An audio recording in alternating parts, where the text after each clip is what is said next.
ବାଲେଶ୍ୱର ଜିଲ୍ଲା ଔପଦା ବ୍ଲକ କାଣ୍ଡଗରଡ଼ି ପଞ୍ଚାୟତର କାନପୁର ନୂଆପାଟଣା ବେଲପଦା କାଣ୍ଡଗରଡ଼ି ମାଙ୍କଡ଼ାଗଡ଼ିଆ ଖୋଲିଆ ରାସ୍ତା ନିର୍ମାଣ ପାଇଁ ଓଡ଼ିଶା ସରକାର ଗ୍ରାମ୍ୟ ଉନ୍ନୟନ ବିଭାଗ ପକ୍ଷରୁ 5,52,21,000 ଟଙ୍କା ପ୍ରକଳ୍ପ ଶୁଭ ଶିଳାନ୍ୟାସ ହେଲା। ରାସ୍ତା ନିର୍ମାଣ ନିମ୍ନମାନର ପ୍ରଶାସନଙ୍କର ଦୃଷ୍ଟି ପଡ଼ୁନି। ଠିକାଦାରର ମନମୁଖୀ ପାଇଁ କାର୍ଯ୍ୟକଳାପ ଦେଖି ତେଜିଲେ ଗ୍ରାମବାସୀ। ଗଣମାଧ୍ୟମଙ୍କର ଦ୍ୱାରା ବିଭାଗୀୟ କର୍ତ୍ତୃପକ୍ଷଙ୍କୁ ଗୁହାରି ଜଣାଇବା ସହ ଉନ୍ନତମାନର ରାସ୍ତା ନିର୍ମାଣ କରିବା ସହ ରାସ୍ତା କଡ଼ରେ ଡ୍ରେନେଜ ବ୍ୟବସ୍ଥା ଓ ପୋଲ ନିର୍ମାଣ ରାସ୍ତା କାମ ନ ଶୁଣୁ ରାସ୍ତା ଫାଟି ଆଁ କରିଲାଣି ବୋଲି ନିବେଦନ କରିଛନ୍ତି। କାନୋଡ଼ି ପଞ୍ଚାୟତ କାନୋଡ଼ି ଗ୍ରାମର ଘର ପୂର୍ବ ସରକାରରେ ଯେଉଁ କାମଟା ଆସିଥିଲା ଯେ ହିସାବରେ କାମଟା ହେବା କଥା ଆମର ଯେ କଣ୍ଟ୍ରାକ୍ଟର ଅଛନ୍ତି ବାବୁଲି ଘଡ଼େଇ ସେ ହିସାବରେ କାମ କରୁନାହାନ୍ତି।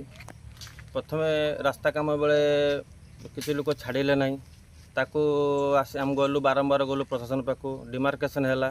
ଡିମାର୍କେସନ୍ ପରେ ସେ ତାର ଆସି ଲୋକ ଛାଡ଼ିଲେ ନାହିଁ। ପୁଣି ଆମେ ଗଲୁ ପ୍ରଶାସନ ପାଖକୁ, ଗାଁ ବାଲା ଗଲୁ, ପ୍ରଶାସନ କହିଲେ କାଢ଼ିବା ପାଇଁ କହିଲେ, ସେ ତାଙ୍କର ପୁଣି କାଢ଼ିଲେ ନାହିଁ। କାହିଁକି କାଢ଼ୁନାହାନ୍ତି ଏଇଟା ତ ଆମେ ଜାଣିନାହୁଁ, କିନ୍ତୁ ଯେତେବେଳେ ପଚାରିଲୁ ବାବୁଲି ଘଡ଼ି ପଚାରିଲୁ, କହିଲେ ତୁମେ କେହି ଆସନି, ମୁଁ ଠିକ୍ସେ କାମ କରିନେବି। ଯେ ହିସାବରେ କାମ ହେବା କଥା ସେ ହିସାବରେ ହେଉନାହିଁ। ଆମର ନିୟମ ଅଛି ଯେ ପିଚ ହେଉ କି ଢଳେଇ ହେଉ 2 କୋଡ଼କୁ ମାଟି ରହିବା କଥା, କିନ୍ତୁ ଦେଖ ସେ ମାଟି ସିଷ୍ଟମ୍ ବି ନାହିଁ। ତାକୁ କହିଲାକୁ ସିଏ ଛାଡ଼ୁନାହିଁ। ପ୍ରଶାସନ ତ କାଢ଼ିକି ଗଲେ, ତୁ କ'ଣ ପାଇଁ କରୁନାହୁଁ? ପ୍ରଶାସନ ବି କିଛି ଶୁଣୁନାହିଁ। ତେଣୁ ଆମେ ଆପଣଙ୍କ ପାଖରେ ନିବେଦନ କରୁଛୁ ତାର ପ୍ରଶାସନ କିଛି ପଦକ୍ଷେପ ନେଉ, ନହେଲେ ଆମେ ବାଧ୍ୟ ହୋଇକି ଗ୍ରାମବାସୀ ଧାରଣାରେ ବସିବୁ। ପାଖରେ ପଞ୍ଚାୟତ ଅଫିସ ସରପଞ୍ଚକୁ ତଦାରଖ କରୁଛନ୍ତି କି ନାହିଁ? ପାଖରେ ନାଇଁ ନାଇଁ ନାଇଁ କିଛି କେହି ଏଠି ଆସୁନାହାନ୍ତି। ଯେଇ ଏସଡିଓ କେହି ଆସୁନାହାନ୍ତି? କେହି ଆସୁନାହାନ୍ତି। ଯେଇ ଥରେ ଆସିଥିଲେ, ସେ ପୁଲ ବେଳକୁ ମୁଁ ଡାକିଥିଲି, ଆସିଥିଲେ। ସିଏ ମୋତେ କହିଲେ ଯେ 200 ୱିଙ୍ଗସଟାକୁ 10 ଫୁଟ କରିବା କଥା। ସେଦିନ ଜେଇ ଗୋଟେ ଛୁଆ ଆସିଥିଲା, ପଚାରିନି, କହିଲେ ନା ମୁଁ ଜାଣିନାହିଁ। ଦେଖୁ ସେଇଟା 10 ଫୁଟ ହେଉନାହିଁ, କହିଲେ ମୁଁ ଜାଣିନାହିଁ। ଜେଇ ବି ଆସୁନାହାନ୍ତି। ଜେଇକି ବି ବାରମ୍ବାର ମୁଁ କମ୍ପ୍ଲେନ୍ କରିଛି। ତା ପାଇଁ ତାର ଇଏ ବି ମୋ ପାଖରେ ଅଛି, ପ୍ରମାଣ ବି ମୋ ପାଖରେ ଅଛି। ଜେଇ ଆସୁନାହାନ୍ତି, ତ ତାର କାମରେ ଆସୁନାହାନ୍ତି, ଆଉ ତାଙ୍କର କାମ ଚାଲିଛି, ମନମୁଖୀ କାମ ଚାଲିଛି ଆଉ। ତେଣୁ ଏଠି ପ୍ରଶାସନ ଆଉ ଯେଉଁ କଣ୍ଟ୍ରାକ୍ଟର ବାବୁଲି ଘଡ଼େଇ, ତାଙ୍କ ଭିତରେ କ'ଣ ଚାଲିଛି ତାଙ୍କର ଚଲେଇଛି, ମନ ଇଚ୍ଛା ଚଲେଇଛନ୍ତି। ଯାଇକି ରାସ୍ତା ଫାଟିକି ତାଙ୍କର ଚାରିଆଡ଼େ ଫାଟିଗଲାଣି। ଆଉ ଗାର୍ଡ଼ୱାଲ୍ଟା ପ୍ରୋବ୍ଲେମ୍ ଅଛି। ମୁଁ ସେଦିନ ପଚାରିଲି ଯେ ଗାର୍ଡ଼ୱାଲ୍ କାହିଁ ଏତେ ନିଚା ହେଲା? ନା ଆମେ ତାକୁ କହିଥିଲୁ ସେ ମାନେ ହେବା କଥା 3 ମିଟର, ସିଏ କରିଦେଇଛି 2.5 ମିଟର। ମୁଁ ସେଇଟା ଆମର ତ ଭୁଲ ନୁହେଁ, ସେଇଟା ତୁମର ଭୁଲ। ତେଣୁ ଆମେ ସେଥିରେ କ'ଣ ପାଇଁ କରିବା? ଆମ ପଞ୍ଚାୟତ କାଣ୍ଡଗରଡ଼ି ଗ୍ରାମ ପଞ୍ଚାୟତ, ଘର ମୋର ସିକିଡ଼ିଆ। ଏବଂ ମୋର ଏଠି ଅଭିଯୋଗ କରିବାର ହେଉଛି ଯେ ଆମେ ବହୁତ ଦିନ ଧରି ଆମ ଗାଁକୁ ଗୋଟେ ଠିକ୍ ଭାବରେ ଯାତାୟାତ କରିବା ପାଇଁ ରାସ୍ତାଟି ନଥିଲା। ତେଣୁ ସରକାରଙ୍କୁ, ଏଇ ଯେଉଁ ପୂର୍ବ ସରକାରଙ୍କୁ ଜଣାଇବା ପରେ ସେ ଯାହା ଗୋଟେ ପ୍ରୋଜେକ୍ଟ ଦେଲେ, ଯାହାକି ସେ ପ୍ରୋଜେକ୍ଟର ମୂଲ୍ୟ ହେଉଛି 5,52,21,000। ଏବଂ ଯେ କଣ୍ଟ୍ରାକ୍ଟର କାମ କରୁଛନ୍ତି ସିଏ ହେଉଛନ୍ତି ବାବୁଲି ଘଡ଼େଇ।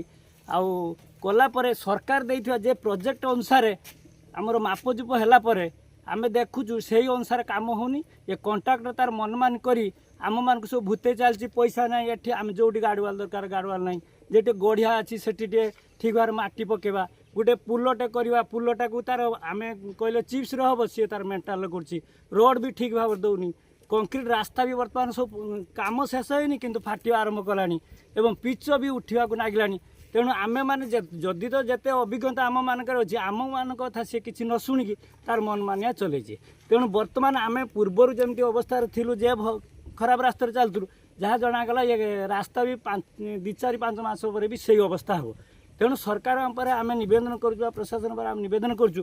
ଏବଂ ଏଇ ଯେଉଁ କାମ ହେଉଛି ତାକୁ ତଦାରଖ କରିବା ପାଇଁ ଜେଇ କାହିଁ ନା କିଏ ଆମେ ତାର କଣ୍ଟ୍ରାକ୍ଟର ସେ ତାର ସର୍ଭେ କରିକି ନିଜେ ସବୁ ଚଲେ। 2 ଲକ୍ଷ ଟଙ୍କା କାମର ବ୍ଲକ ଜେଇ ଛିଡ଼ା ହେଉଛି।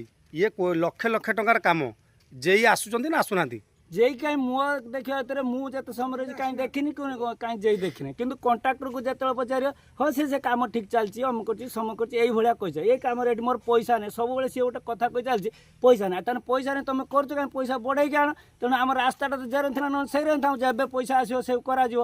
ତେଣୁ ଆମେ ତ ସେଇ ଫାଟିଯିବ, ସେଇ ଅସୁବିଧାରେ ପଡ଼ିବା। ତେଣୁ ଆମେ ଆପଣଙ୍କ ମାଧ୍ୟମରେ ଆମେ ସରକାରଙ୍କୁ ଜଣାଉଛୁ ଯେ ଆର ତଦାରଖ କରାଯାଉ। କାମଟା ଆମର ଯେଉଁଠି ଯେମିତି ଗୋଟେ ଦରକାର, ଗାର୍ଡ଼ୱାଲ୍ଟେ ଦରକାର, କେଇଠି କରୁନାହାନ୍ତି। ଆଜିକାଲି ଗାଡ଼ୁଆଲ ଫାଡ଼ୁଆଲ ନକରି ଯଦି ଡ୍ରେନ୍ ନ କରିବ ଫେରେ ଏଇ ଯେଉଁ ବର୍ଷା ଦିନ ଆସିଲା ପାଣି ଚାଲିବ ଆମେ ସବୁ ବିଭିନ୍ନ ପ୍ରକାର ଅସୁବିଧାରେ ପଡ଼ିବା। ଛୁଆ ପିଲା ଯାଉଛନ୍ତି ସ୍କୁଲ ତରଫରୁ ଯାଉଛନ୍ତି। ତେଣୁ ଆମେ ସରକାରକୁ ଆପଣ ମାଧ୍ୟମ ଜଣାଉଛୁ ଆର ମାନେ ତଦାରଖ କରାଯାଉ, ଆମର ପ୍ରୋଜେକ୍ଟ ଅନୁସାରେ କାମଟା ହେଉ, ଯେଇଠି ଯାହା ଗାଡ଼ୁଆଲ କି ଯେଇଠି ଯାହା କାମ ସେମିତି କରାଯାଉ। ଆମ ଗାଁରେ ହେଇଛି ଯେ ଆମେ ରାସ୍ତାଟା ଯଦି ଆସିଥିଲା ଆଉ ସେ ରାସ୍ତା ବହୁତ ଜାଗା ଫାଟି ହେଇଛି ଆଉ ଗାଡ଼ୁଆଲଟା ହେଇଥିଲା ଗାଡ଼ୁଆଲ ସେଠାରେ ବି ମାଟି ବୋହି ହେଉଛି ଇଏ କରୁଛି। ଆମେ ତାଙ୍କୁ କହିଲେ ଯେତେବେଳେ ସିଏ ଆମକୁ ତେରିମେରି କାଢ଼ିଲେ କହିଲେ ସିଏ ଆମର ପଇସା ନାହିଁ ଆମେ କରିପାରିବାନି, ଆମର ଯେତିକି ଆଇଛି ଆମେ ସେତିକିରେ ଆମେ କରୁଛେ। କ'ଣ ଚାହୁଁଛନ୍ତି ଆପଣମାନେ?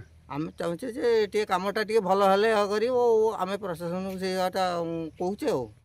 ନୀଳଗିରିରୁ ବିମଳ କୁମାର ଦଳେଙ୍କ ରିପୋର୍ଟ, ରୂପାଥାଳିଆ ନ୍ୟୁଜ୍।